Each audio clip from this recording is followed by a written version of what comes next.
Assalamualaikum warahmatullahi wabarakatuh. Perkenalkan, saya Ririn Tiara Elvira dengan NIM A1C420067 dari kelas reguler C. Baiklah, pada praktikum kali ini yang berjudul tipe-tipe telur. Adapun tujuan pada praktikum kita kali ini yaitu untuk mengetahui tipe-tipe telur pada vertebrata dan membandingkan antara beberapa spesies dengan tipe telur yang berbeda. Telur adalah alat perkembangbiakan pada hewan vertebrata. Telur juga sebagai tempat penimbun zat gizi, protein, karbohidrat, lemak.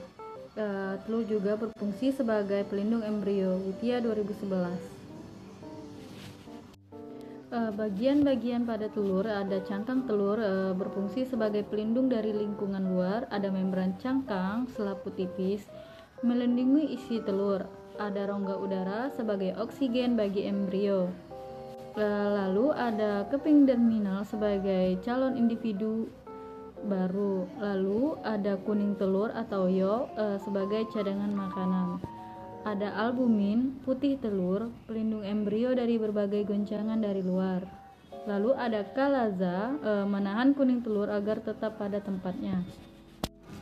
Tipe-tipe telur berdasarkan jumlah yolknya ada terbagi 4. Yang pertama ada isolasital, penebalan yolk merata di seluruh ovum dan nukleus berada di tengah. Yang kedua ada telolasital, letak yolk di kutub vegetal, inti sel di kutub animal, dan yolknya sedikit, itu biasanya pada hewan amfibi.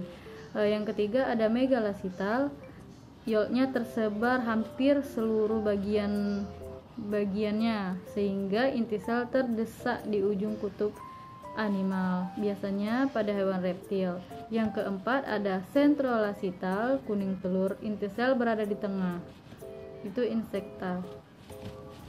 Adapun alat dan bahan yang saya gunakan yaitu ada pisau, ada telur yang sudah direbus, ada telur yang belum direbus, lalu mangkuk untuk menempatkan telur yang belum matang nanti. Lalu pada telur ayam ada cangkang telur yang berfungsi sebagai pelindung dari luar, ada membran cangkang selaput tipis yaitu melindungi isi telur. Lalu di sini ada rongga udara sebagai sumber oksigen bagi embrio. Lalu germinal sebagai calon individu baru. Lalu ada kuning telur, yolk, yaitu cadangan makanan. Ada albumin, putih telur, yaitu pelindung embrio dari berbagai goncangan dari luar. Lalu di bagian sini ada yang namanya kalaza yang menahan kuning telur agar tetap pada tempatnya. Lalu pada telur bebek di sini ada cangkang telur yaitu pelindung dari lingkungan luar, ada membran cangkang selaput tipis yang melindungi isi telur. Lalu ada di bagian dalamnya ada rongga udara sebagai sumber oksigen bagi embrio. Lalu ada keping germinal sebagai calon yaitu cadangan makanan. Ada albumin, putih telur, pelindung embrio dari berbagai goncangan dari luar.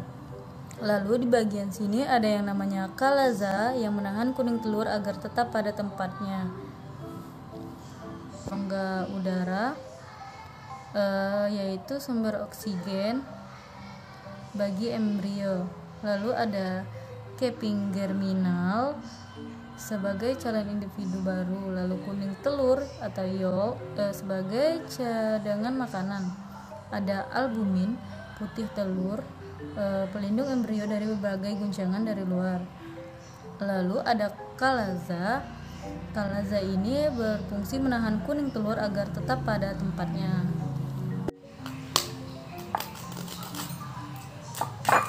Lalu ini yang terjadi pada telur ayam. Di sini dapat kita lihat ini adalah cangkang. Lalu ada selaput tipisnya yaitu membran cangkang yang melindungi isi telur. Lalu di sini tadi terlihat rongga udara ya untuk sumber oksigen bagi embrio. Lalu ada keping germinal, lalu kuning atau yolk. Ini ada albumin. Lalu di sini kalaza menahan kuning telur agar tetap pada tempatnya. Ini pada telur ayam.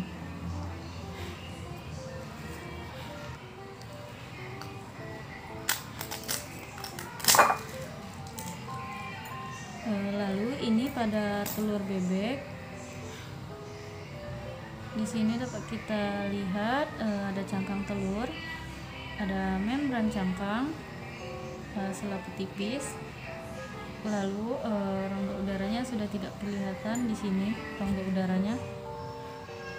Lalu ada penggerminal, ada kuning telur atau yolk, lalu albumin putih telur, lalu di sini kalaza yang menahan kuning telur agar tetap pada tempatnya.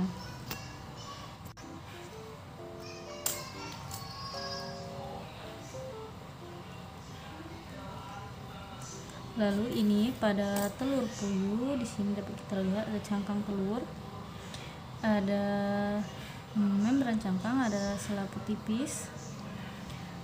Lalu di sini ada bagian rongga udara yang sudah tidak terlihat, lalu ada kuning telur atau yolk. Di sini ada albumin putih telur. Ya, kalaza tadi yang berfungsi menahan agar telur pada tempatnya. Jadi jika direbus kuningnya enggak kemana-mana. Ini telur puyuh. Baiklah, pada gambar yang saya buat, yang pertama ada cangkang telur yang berfungsi melindungi dari lingkungan luar. Yang kedua ada membran cangkang atau selaput tipis yang melindungi isi telur. Jika kita membuka telur itu nanti ada yang seperti selaput tipis. Lalu yang ketiga ada ruang udara sebagai sumber oksigen bagi embrio. Lalu yang keempat ada keping germinal sebagai calon individu yang baru. Lalu yang kelima ada yolk, yaitu kuning telur.